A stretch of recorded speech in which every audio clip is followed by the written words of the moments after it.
우리 시간 다 함께 그 자리에서 일어나서 우리 주님께 힘차게 찬양하기를 원합니다. 우리 고백합니다. 주님의 영광, 주님의 영광 나타나셨네. 권능으로 임하셨네. 죽음에서 날 살리신 주 성령, 놀라우신 주 하나님. 할렐루야. 주의 나라가, 할렐루야. 주의 나라가, 할렐루야. 임하소서. 나는 선포하리, 나는 선포하리. 만왕의 왕 예수. 우리 다시 한번 처음부터 찬양합니다. 주님의 영광, 주님의 영광, 주님의 영광 나타나셨네. 권능으로 임하셨네. 죽음에서 날 살리신,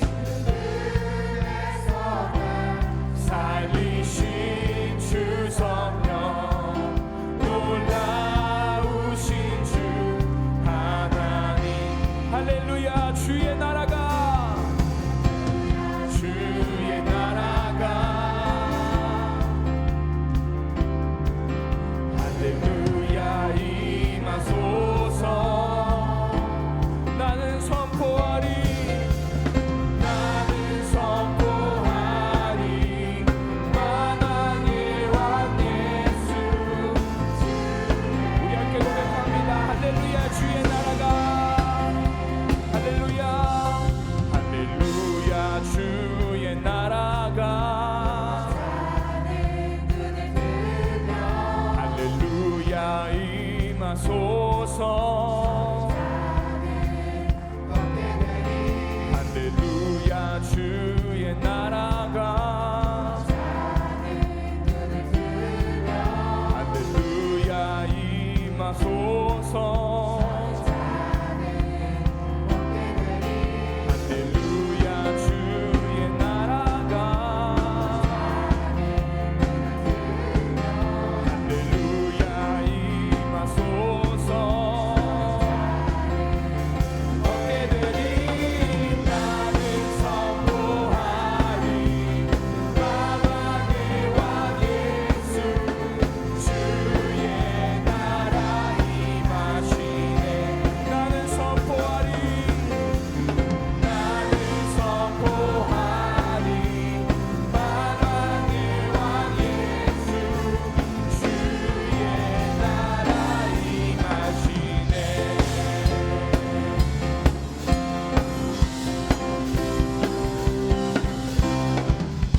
할렐루야. 주님을 찬양합니다. 아멘.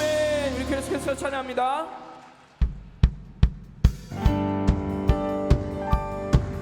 My life is in you, Lord. My strength is in you, Lord. My hope is in you, Lord. In you, it's in you.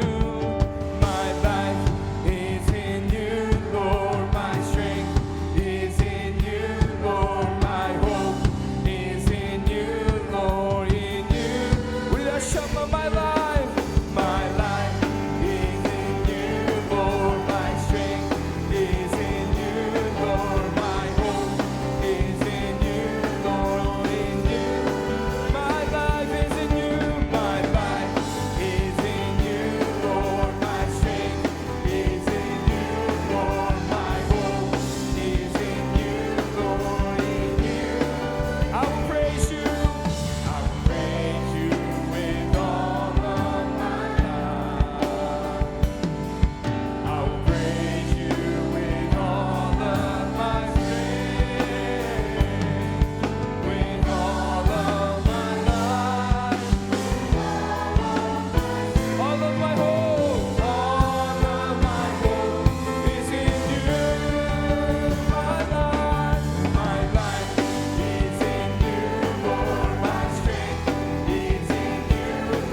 올려드립니다.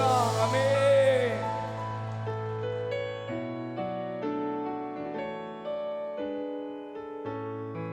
날이 저물어 갈 때, 날이 저물어 갈 때, 빈들에서 걸을 때, 그때가 하나님의 때.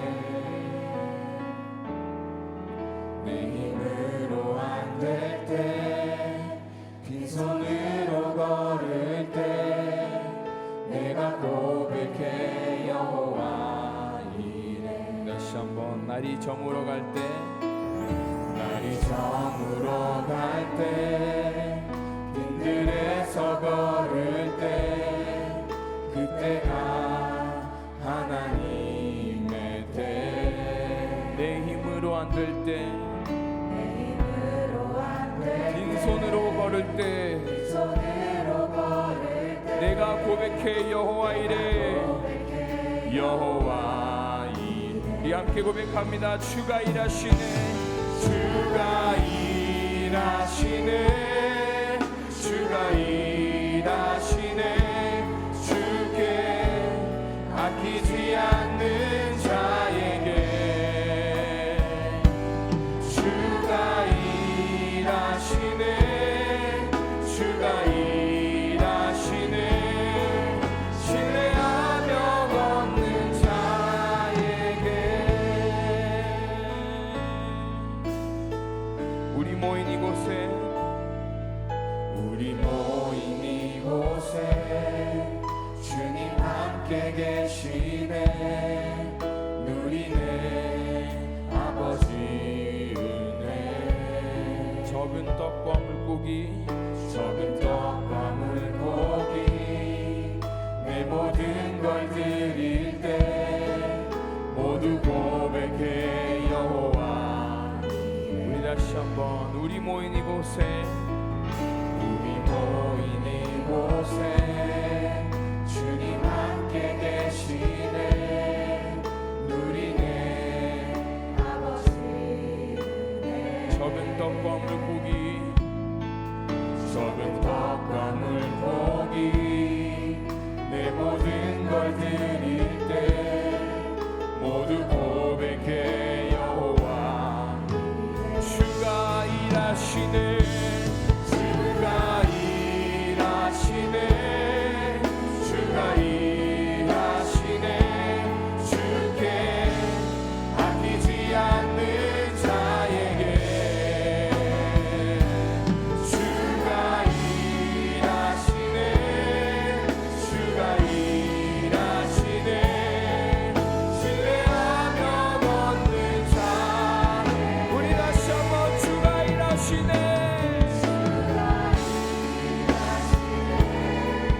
주가 일하시네. 주께 아끼지 않는 자에게. 아멘. 주가 일하시네, 주가 일하시네. 신뢰하며 걷는 자에게. 주님 여기 계시기에, 주님 여기 계시기에 이 깊은 바다가 반석이 되고, 주님 여기 계시기에 반석 위를 내가 걷습니다. 걸어가리라. 주님 여기 계시기에, 주님 여기 계시기에 저같이 파도가 반석이 되고, 주님 여기 계시기에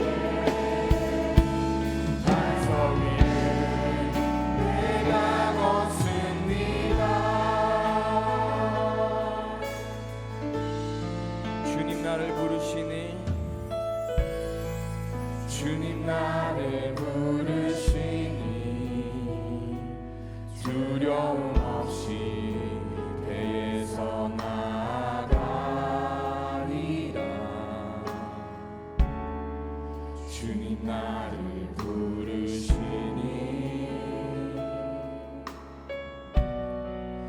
주님 내게 오라시니 주님 보고 계시기에 의심치 않고 바다를 걸어가리라. 주님 보고 계시기에 주님 이 자리에 계시기에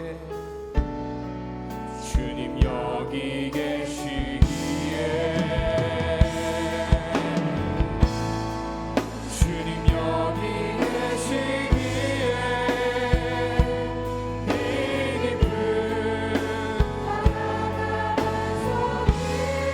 주님 여기 계시기에 주님 여기 계시기에 반석 위를 내가 걸어가리라.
오늘 우리에게 주시는 하나님의 귀한 은혜의 말씀은 마태복음 11장 11절 12절의 말씀입니다.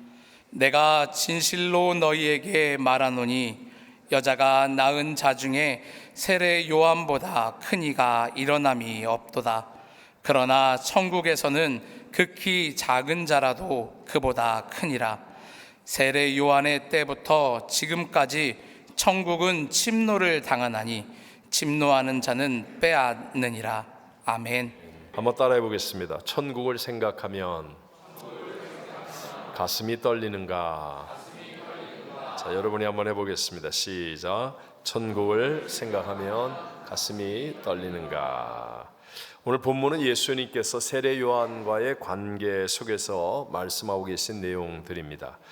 세례 요한은 당시의 유대 나라에서 가장 핫한 사람이었죠. 요즘으로 얘기한다면 미국의 일론 머스크나 아니면 한국의 일타 강사로 비상계엄은 계몽령이라고 외치는 전한길 씨 같은 그런 사람일 것입니다. 또한 세례 요한은 아직 세상에 알려지지 않았던 예수님이 침례를 받으러 요단강에 나오실 때 보라 세상 죄를 지고 가는 하나님의 어린 양이로다 하며 예수가 메시아 되심을 분명하게 소개하며 말하기도 했었습니다. 그런 세례 요한이 지금 헤롯에 의해서 감옥에 투옥되었습니다. 유대 땅 전체를 통치했던 헤롯 대왕, 이 헤롯 대왕이 베들레헴에서 예수님 탄생할 때 2살 이하의 아이를 다 죽였던 왕이죠. 그가 죽은 다음에 그 아들들이 유대 땅을 분할해서 통치하는 분봉 왕들이 되었습니다.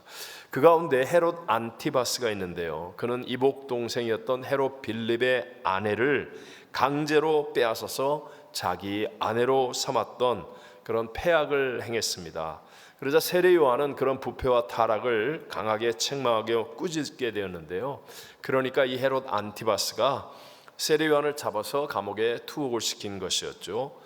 세례 요한의 많은 제자들은 이런 상황에서 예수님도 좀 한 목소리를 내고 나서주기를 기대했었는데 예수님은 이 상황에 전혀 개입하지 않으셨을 뿐만 아니라 이제 마태복음 13장에 가면 예수님이 그곳에서 갈릴리로 그냥 떠나 버리십니다.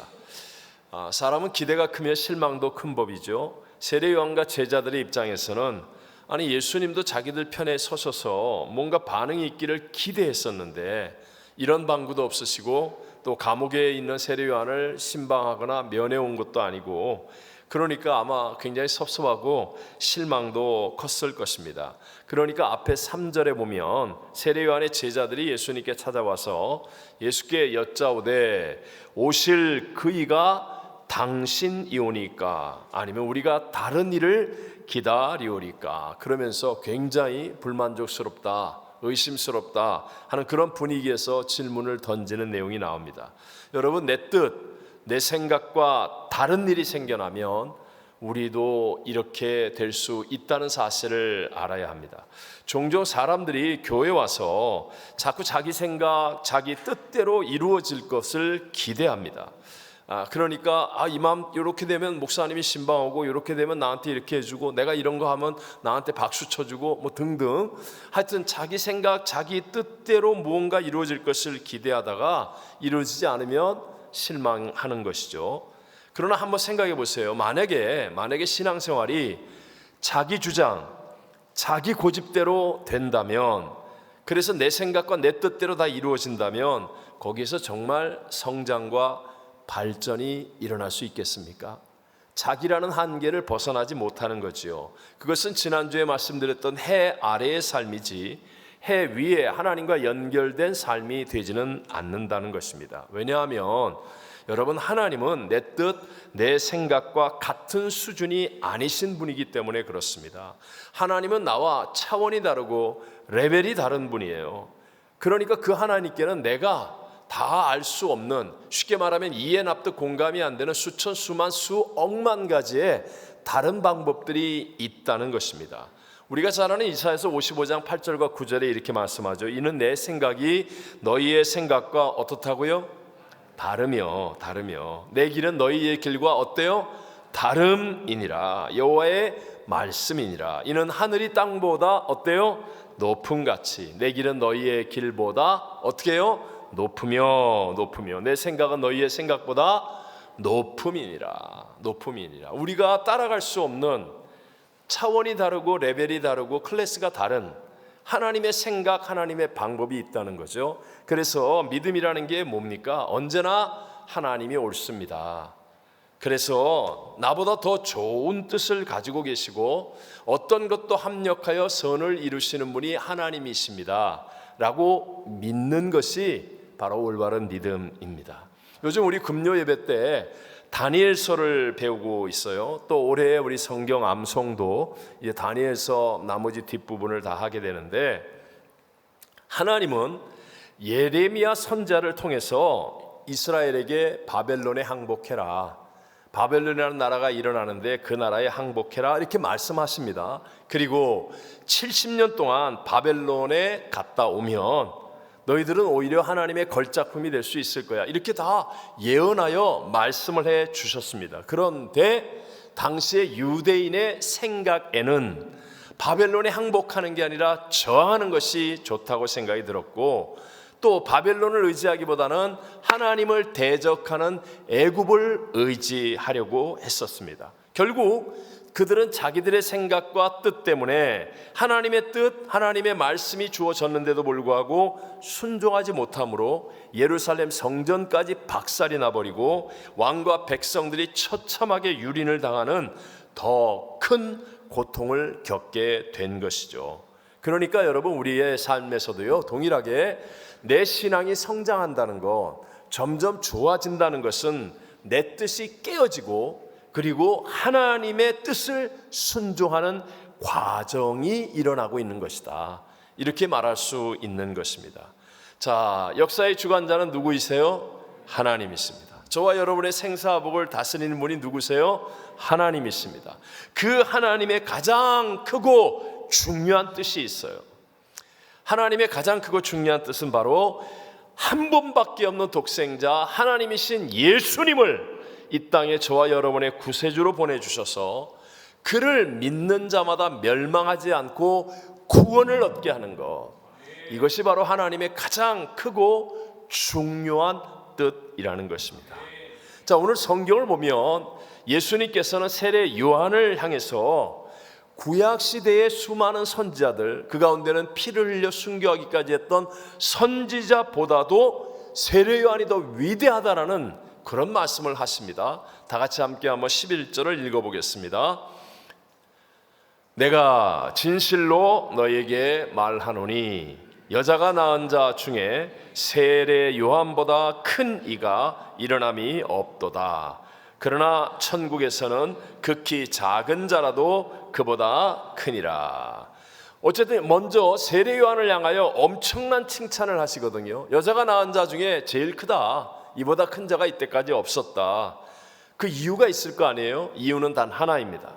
이유는 단 하나. 세례 요한이 이토록 엄청난 칭찬을 받을 수 있었던 이유는 단 하나. 그것은 세례 요한은 메시아의 길을 예비하였기 때문에, 즉 다른 모든 사람과 자신을 따르는 그 많은 제자들까지도 예수님께로 인도했기 때문에, 세례 요한은 언제나 주는 흥하여야 하였고 나는 쇠하여야 하리라 하며 주님을 바라보게 만들고 주님을 의지하게 만들었기 때문에, 여러분, 우리 각자의 문제와 상황은 다 다르지만 그러나 원인은 단 하나입니다.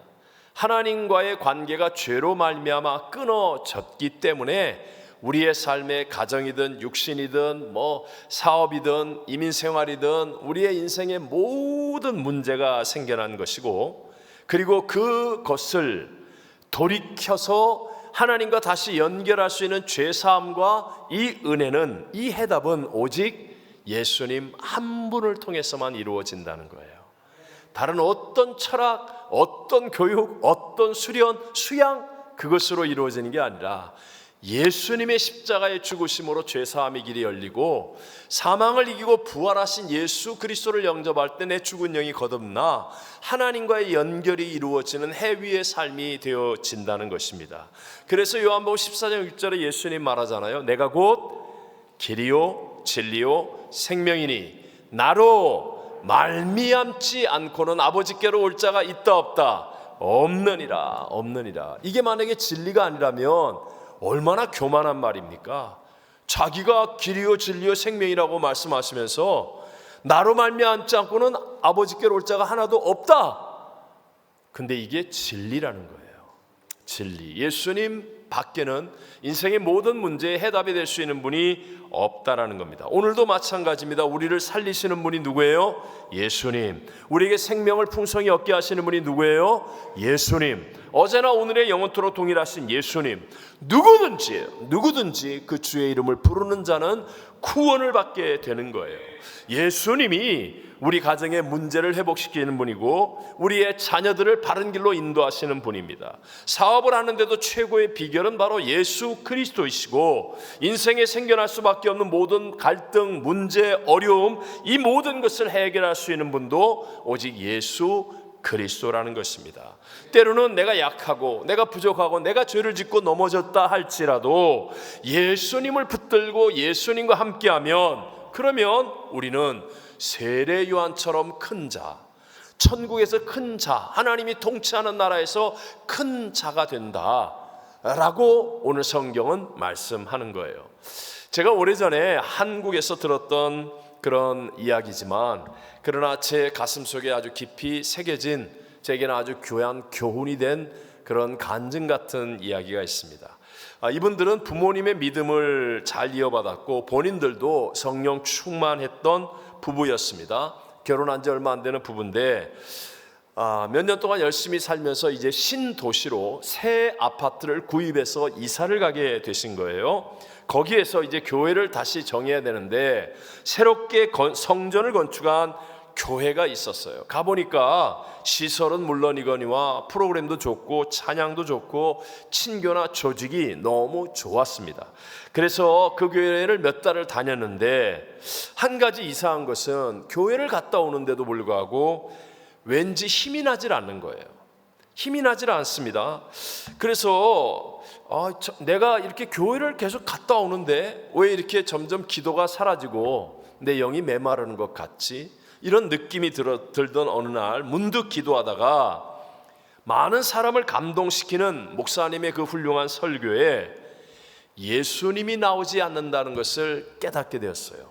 그래서 그 다음부터 몇 주 동안을 이 목사님의 설교에 예수님이 몇 번이나 나오는가를 설교 노트에 적기 시작했는데 놀랍게도 기도할 때 외에는 예수님이 안 나오더라는 거예요. 그래서 이분이 조용히 그 교회를 떠나게 되었다라고 이야기하는 거예요. 근데 그때 사실 굉장히 좀 극단적일 수도 있는 이야기인데요, 제게는 굉장히 충격이었고 아주 깊은 깨달음으로 다가오게 되었습니다. 여러분, 세상은 지금 교묘하게 대체물을 만들어가고 있습니다. 진짜가 아닌 대체물. 음식도 가공식품이나 인스턴트 음식처럼 대체 식품들을 계속 먹으면 해롭지 않습니까? 갈수록 여러분 그림이나 보석이나 아니면 명품 물건들을 대체하는 가짜가 진짜와 같이 좋아지고 있는 세상입니다. 마찬가지로 우리의 신앙생활에도요, 예수 복음이나 기도를 대체하는 대체물들이 지금 교회 안에 가득하고 있습니다. 어떤 교리 강좌, 아니면 철학, 교양, 행사, 프로그램, 이런 것으로 진짜 신앙의 대체물이 지금 넘쳐나고 있는 시대를 살아갑니다. 물론 그러한 것들이 필요한 것일 수도 있겠지만 그러나 명심하셔야 될 것은 그것이 본질은 아니라는 것입니다. 여러분, 크기나 숫자 아니면 직분, 업적 등으로 예수님을 대체할 수는 없습니다. 예수님이 주시는 생명, 죄사함의 은혜, 기쁨, 감격, 하늘의 능력을 다른 것으로 대체할 수가 없다는 사실입니다. 그러므로 어떤 경우에도 어떤 것으로도 예수님을 놓치지 않는 믿음이 되시기를 바랍니다. 먼저 본질이신 예수님을 똑바로 붙들 수 있어야 되고 예수님을 바라볼 수 있어야 되고 예수님을 만나는 은혜가 먼저 우리의 신앙에 이루어져야 한다는 것이죠. 자, 여러분, 오늘 주일날 이렇게 산부 예배에 나왔잖아요. 여러분은 지금 예수님과 마음이 통하고 있습니까? 아니면 대체물로 만족하고 있지는 않습니까? 나 주일날 교회 왔다 갔어.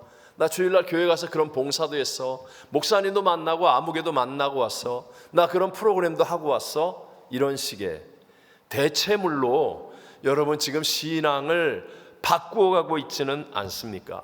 가정에서도 말입니다. 한 집에서 살아요. 그런데 내면을 들여다보면 대화가 전혀 없어. 방문 걸어다니고 다 따로따로 사는 것과 같아. 그럴 수 있는 게 오늘날의 세상 아니에요? 마찬가지로 주님과의 관계도 그렇다는 거예요.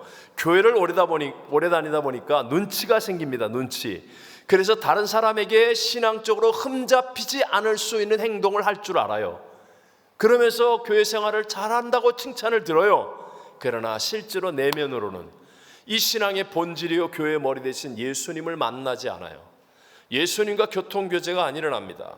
예수님의 생명이 내 안에 흐르지 않을 수 있다는 것입니다. 자, 오늘도 구세주 예수님, 하나님이셨던 예수님이 여러분 하늘 보좌를 버리고 이 땅에 육체를 입고 오셔서 나 같은 죄인을 구원하기 위해서 몸을 찢고 피 흘려 죽으신 성찬을 대하는데, 여러분 이 성찬을 대할 때 여러분 가슴이 떨립니까?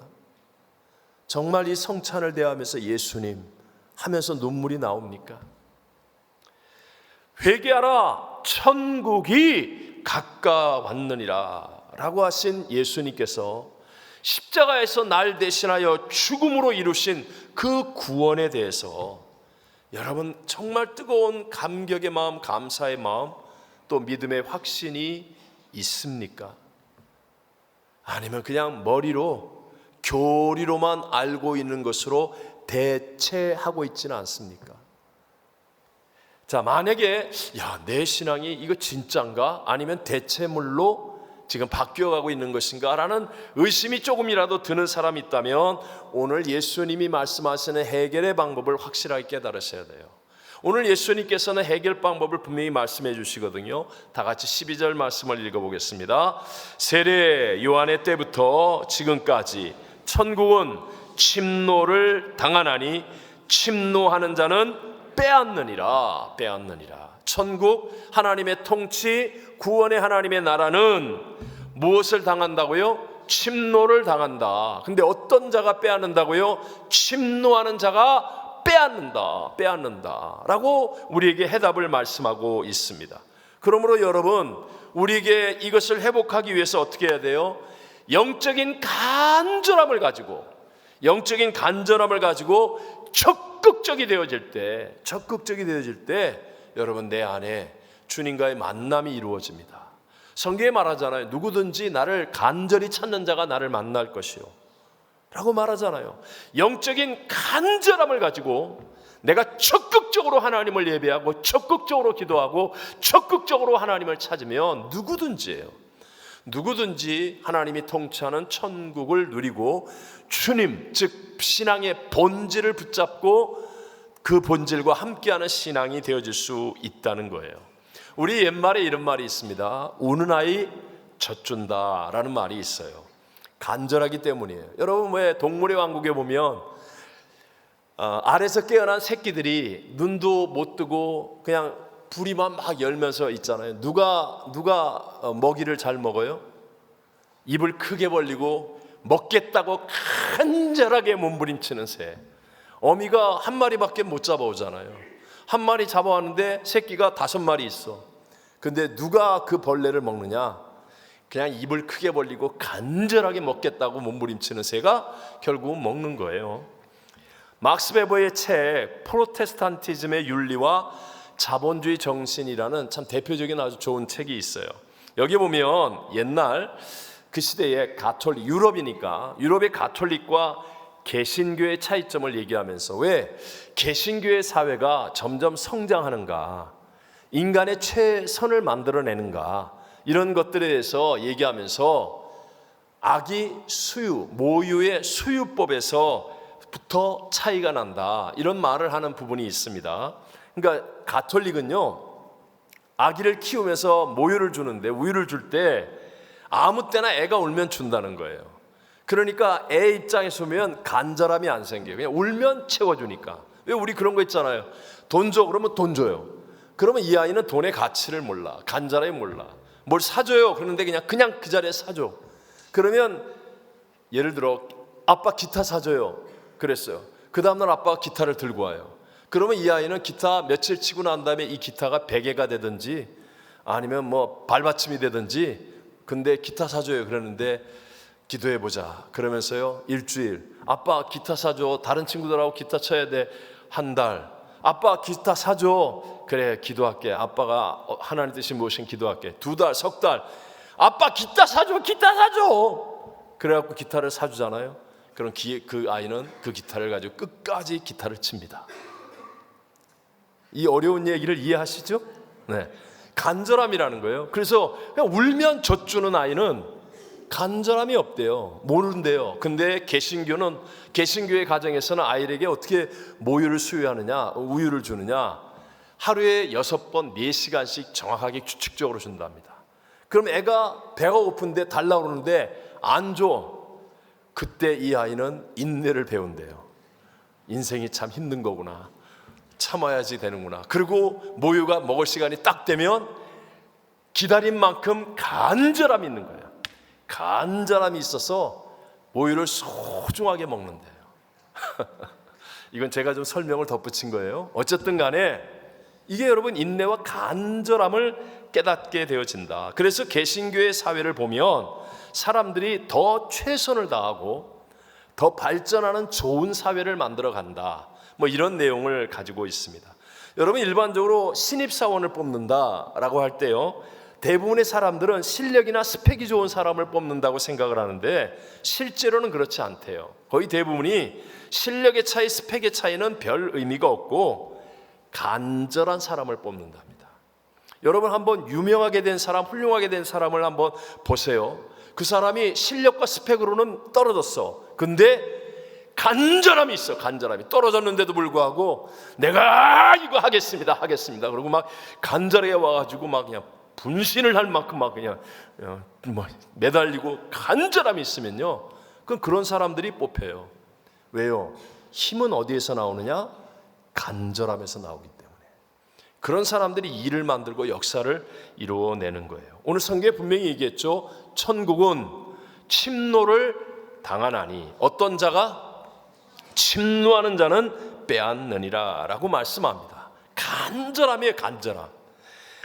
이 간절함이 있으면, 똑같은 예배를 드리고 기도를 하는데 간절함이 있으면 반드시예요. 간절함은, 왜? 성경이 얘기했잖아요. 침노하는 자가 빼앗느니라. 간절하면 반드시 하나님의 역사를 체험하거든요. 이 하나님의 역사를 체험하는 사람은 세상의 두려움에서부터 벗어납니다. 왜? 하나님은 문제보다 크십니다. 이 하나님을 체험하는 거예요. 간절함을 통하여 하나님을 체험하고 나면 하나님이 도와주실 수 있어. 하나님은 합력하여 선을 만들 수 있어. 이게 믿어지는 믿음으로 그 점점 세상의 두려움으로부터 자유해지죠. 반면에 이 영적인 간절함이 없이 그냥 내 힘으로 사는 사람들은요, 내가 가진 것이 없어질까 봐 불안합니다. 내가 가진 것이 없으면 다른 방법을 모르기 때문에, 못 살기 때문에 걱정하고 두려워하는 거예요. 그래서 여러분 세상에서 보세요. 가진 것이 많은 사람일수록 걱정과 염려와 두려움이 더 많습니다. 더 많은 거예요. 다윗과 솔로몬의 차이가 그것입니다. 다윗은 광야에서 쫓기는 삶을 살았잖아요. 그런데도 불구하고 하나님을 향한 영적인 간절함을 가졌기 때문에 하나님의 역사를 체험하는 겁니다. 늘 하나님과 동행하는 거예요. 근데 가진 것이 쥐뿔도 없는데 쫓기는데도 불구하고 여유가 있고 담대합니다. 언제나 하나님을 기쁘시게 하는 삶을 바르게 살아가는 사람이 되는 거예요. 왜? 간절함 때문에 하나님의 역사하심을 체험하니까. 반면에 그의 아들 솔로몬은요, 잘 먹고 잘 살고 세상 부귀영화에 빠져 있습니다. 그러니까 하나님을 향한 간절함이 없어요. 결국 인생이 뭐예요? 헛되며 헛되고 헛되다라고 고백하는 그런 어리석은 삶을 살아가게 되더라는 것입니다. 자, 그렇다면 이제 여러분에겐 영적인 간절함이 있습니까? 아니, 어떻게 하면 나도 다윗과 같은 하나님의 마음에 합한 위대한 위인들처럼, 믿음의 사람들처럼 나도 영적인 간절함을 가지고 살아갈 수 있겠습니까? 하나님, 목사님, 나 그렇게 살아보기를 원합니다. 영적인 간절함을 갖기를 원합니다. 이게 영적인 간절함이라는 게 여러분 그냥 막 올라오는 게 아니잖아요. 예를 들어 아무리 진수성찬을 차려놔도 식욕이 있어야 먹을 거 아니에요. 이 식욕이 없으면 못 먹잖아요. 영적인 간절함을 가져야 되겠는데 이게 내 마음대로 생기는 게 아니거든요. 자, 제가 오늘 이 한 가지 팁을 드리려고 해요. 이것만 기억하고 가십시오. 영적인 간절함이 천국을 침노하여 하나님의 역사를 체험하게 하고 세상을 이기게 만드는데, 이 영적인 간절함은 믿음으로 순종하는 현장에서 생기는 거예요. 다시 한번, 영적인 간절함은 믿음으로 순종하는 현장에서 더 깊어지고 더 커지게 되는 것임을 믿으시기 바랍니다. 다시 한번 이것만은 기억하고 가자고 그랬어요. 영적인 간절함이 있어야 천국을 침노하여 하나님의 역사를 체험하고 이기는 자가 되는 거예요. 근데 이 영적인 간절함은 어떻게 생긴다고요? 믿음으로 순종하는 현장에서, 내가 믿음으로 순종하는 현장에서 나도 모르게 내 안에서부터 영적인 간절함이 끌어올라요. 그래서 하나님의 역사를 체험하게 되고 점점 커지고 넓어지고 존귀한 인생이 되어지는 것입니다. 자, 우리 영적인 간절함이 누구보다 컸던 다윗 얘기했지 않습니까? 다윗은 하나님의 마음에 합한 정말 대단한 인물이죠. 근데 보십시오. 다윗은요, 그 어렸을 때부터 아버지의 양을 치는 순종의 현장이 있었던 사람입니다. 때로는 사자와 곰과 싸워야 하는 그런 순종하는 현장이 있었던 사람. 또 골리앗을 보면서 모든 사람들이 그 현장을 피하는데 만군의 야훼 하나님의 이름으로 나가 이기려고 하는 그 순종의 현장이 있었던 사람이 다윗이에요. 평생 동안 그는 전쟁했습니다. 매번마다 하나님, 저들을 내 손에 붙였습니까? 하나님, 내가 올라가오리까? 하나님, 내가 저들을 치우리까? 그러면서 전쟁이라고 하는 믿음으로 순종하는 현장에서 있었던 사람이에요. 다윗이 크게 범죄하고 넘어졌던 적이 밧세바와 간음할 때 아니에요? 그때가 언제예요? 전쟁의 현장을 벗어나서, 믿음으로 순종하는 현장을 벗어나서 자기 혼자 궁에 가서 낮잠 자고 하다가 박살이 나고, 그러나 현장에서 하나님을 순종하는 그 현장에 있을 때는 이 안에서부터 이 영적인 간절함이 있는 사람이에요. 다윗도 우리와 똑같은 사람입니다. 그런데도 불구하고 영적인 간절함이 있기 때문에 하나님의 역사를 체험하고 천국을 침노하며 이기는 자의 복을 누리게 된 줄로 믿습니다.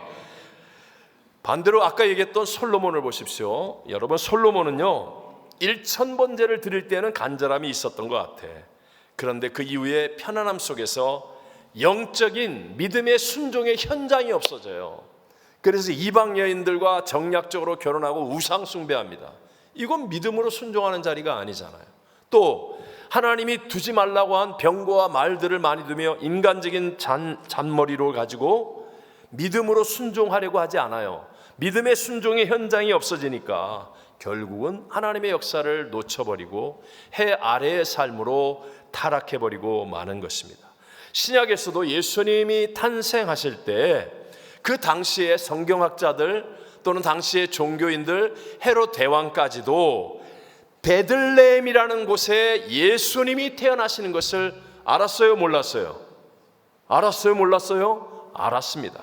분명히 알았습니다. 그러나 그들은 현장을 찾아가는 믿음의 순종이 없었어요.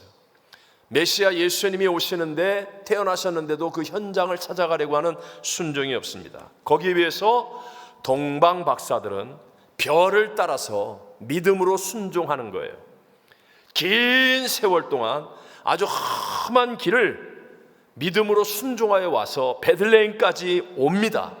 그리고 그 현장에서 강보에 쌓인 예수님을 보고 황금과 유향과 몰약을 드립니다.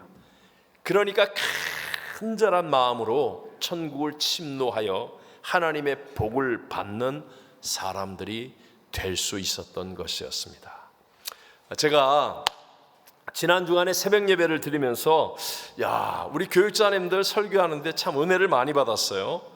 다른 때보다도 왠지 그 어떤 성령의 기름 부으심이 훨씬 더 넘쳐나는 아주 간절함이 있는 그런 말씀들을 제가 들었습니다. 그 이유를 제가 깨달았습니다. 제 나름대로 어떻게 일주일 사이에 이렇게 많이 1, 2주 사이에 이렇게 달라지지? 굉장히 기름 부으심이 넘쳐난다. 그게 뭔지 아세요? 그 우리 교육자들이 지금 교육자 간사 헌신 예배를 준비하는 제일 힘든 순종의 현장 속에서 몸부림치고 있는 시간이에요. 하루 종일 일하고 저녁마다 모여가지고 늦은 시간까지 집에도 못 가고 그 교육자 간사 헌신 예배 한다고 매일마다 예배 없는 날 모여가지고 그 순종하는 믿음의 현장, 순종의 현장 속에서 몸부림을 치는 거예요. 그 믿음의 순종의 현장이 있으니까요, 본인들은 모르지만 이 안에서부터 영적인 간절함이 살아납니다. 영적인 간절함이 살아나니까 정말 성령의 기름 부으심이 넘치는 그런 말씀들을 전할 수 있게 되더라고요. 종종 회장이나 아니면 중요한 직분을 마친 후에 마치 자기가 다 이루었다 하는 것처럼 착각하다가 예수님을 향한 영적인 간절함을 잃어버리는 분들이 있습니다. 여러분 명심하십시오. 우리에게는 순종의 현장이 바뀌어지는 것이지 없어지면 안 됩니다. 다 이뤘다라고 얘기할 수 있는 분은 한 분밖에 없다고 그랬어요. 누구라고요? 예수님 한 분밖에 없어요. 우리는 저 하늘나라 갈 때까지 다 이루었다가 아니에요. 계속해서 순종의 현장이 바뀌어야 되는 것이지, 없어지면 희한하게 내 안에 영적인 간절함이 사라져요. 그래서 살았다 하나 죽은 것 같아. 예배는 와도 아무 생각이 없어. 여기서부터 뜨거움이 끌어올리지 않아요. 하나님을 사랑하는 감격과 눈물이 나오지 않아요. 순종의 현장이 없으면 이거는요, 사람의 힘으로 안 됩니다. 그럼 바꿔서 얘기하면, 내가 부족하지만 연약하지만 선교할 때, 아니면 내게 무슨 일이 주어졌을 때, 그게 믿음으로 되어지는 일일 때 순종의 현장을 가져보면, 그러면 잃어버렸던 것 같은 내 안에 영적인 간절함이 끌어올라서, 그래서 천국을 침노하고 하나님의 역사를 체험하며 믿음으로 승리하는 사람이 되어질 줄로 믿습니다. 이번에 우리 3월 달에 제 62차 새가족 성경 공부가 이제 시작되거든요. 우리 지난주 수요일 날 지구역장 기도회 때 기도하는데 성령께서 마음에 너무 확신을 주셨어요. 그래서 제가 모든 구역이 그 이전까지 한 가정 이상씩 전도하기로 우리 모두가 결심을 했습니다. 전도를 할 수도 있고 못 할 수도 있겠죠. 그러나 중요한 건 이거예요. 믿음으로 하는 일에 대한 순종의 현장이 있게 되면, 그러면 그런 구역은 영적인 간절함이 생깁니다. 똑같이 구역 예배를 드리는데 희한하게도 뭔가 달라요. 기름 부으심이 있는 영적인 간절함이 막 생겨나면서 하나님의 역사하심을 체험하게 되고 천국이 임하게 되고요, 하나님의 복을 누리게 될 줄로 믿습니다. 여러분 한번 이렇게 생각해 보실래요? 내가 누군가에게 소개를 하는 거예요. 어떤 사람을 소개를 하는데 누군가에게 소개를 하는 거예요. 근데 내가 소개할 분이 정말 좋은 분이야. 너무 인격이 훌륭하고 능력이 많을 뿐만 아니라 사랑과 자비가 너무 좋아. 너무 풍성한 분이에요. 그런 분을 소개하면 신바람이 나요, 안 나요? 몰라? 여러분, 내가 누군가에게 그런 분을 소개할 수 있게 되었어요. 진짜 좋은 분이고 정말 인격도 있고 능력도 있고 베풀기도 잘하고 사랑도 많고, 이런 분을 내가 소개를 한다면 얼마나 신바람 납니까? 얼마나 보람된 일입니까? 왜냐하면 소개해주고 난 다음에 계속하여 좋은 일이 생길 거기 때문에 이거 얼마나 의미 있고 가치 있는 일이겠습니까? 여러분, 저와 여러분이 전도할 때 전하는 것은 교회가 아니에요. 사람이 아닙니다. 담임 목사 아니면 아무개 아니에요. 다 그놈이에요. 우리가 전해야 되는 것은 예수님입니다. 아멘이십니까? 예수님은 만왕의 왕, 만주의 주, 만물의 충만이시고 어떤 사람에게도 생명을 얻게 하되 더 풍성히 얻게 하시는 분이에요. 그러므로 여러분이 담대하게 예수님을 전하면, 그러면요, 전하는 때는 아무것도 몰랐는데 전하고 나서 그 사람의 운명이 바뀌고 삶이 바뀌고, 그리고 좋은 일이 막 일어날 뿐만 아니라 전하는 순종을 통하여 내 안에 영적인 간절함이 화산이 터지듯이 넘쳐 흘러서 기쁨과 감격과 하늘의 능력을 가지고 천국을 이루어가는 승리의 삶을 살게 될 줄로 믿습니다. 여러분, 저와 여러분이 만약에 십자가의 은혜로 구원을 받았다고 한다면, 그렇다면 여러분은 천국을 생각하면 가슴이 떨리십니까? 아직까지 내가 예수 믿고 구원 받았다고 하는 것 같은데, 그런 것 같은데도 전혀 그렇지 않다. 그거는요, 아직 not I but Christ까지 순종이 안 이루어졌기 때문에 그래요. 믿기는 믿었는데 그 다음에 순종해야 될 부분에 내 뜻하고 안 맞으면 안 해, 내 생각하고 안 맞으면 안 해, 이렇게 되어지면 내 안에 감격과 기쁨과 눈물이 없습니다. 그러나 not I but Christ, 이것까지 순종해야 돼. 정말 이거 순종하기는 너무 힘든데, 너무 어려운데, 내가 이렇게까지 해야 돼? 하지만 말씀을 따라 믿음으로 내가 순종하는 현장을 갖게 되면, 그러면요, 나도 모르는 사이에 내 안에서부터 영적인 간절함이 끌어오르면서요, 그러면서 천국을 침노하게 되고 하나님의 역사하심, 하나님의 능력을 체험하면서 우리의 삶이 정말 보람되고 가치 있고 능력 있는 승리자의 삶이 되어질 줄로 믿습니다. 오늘 성찬을 통하여 다시 한번 결단하는 은혜가 있게 되시기를 주의 이름으로 축원합니다.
지금은 우리 구주 예수 그리스도의 무한하신 은혜와 하나님 아버지의 영원하신 사랑하심과 보혜사 성령 하나님 지금 함께 하시며 충만케 하심이 귀중한 성찬 예배 드리는 모든 성도들 위해, 그리고 선교사님들과 선교지 위에 영원토록 함께 계실지어다. 아멘.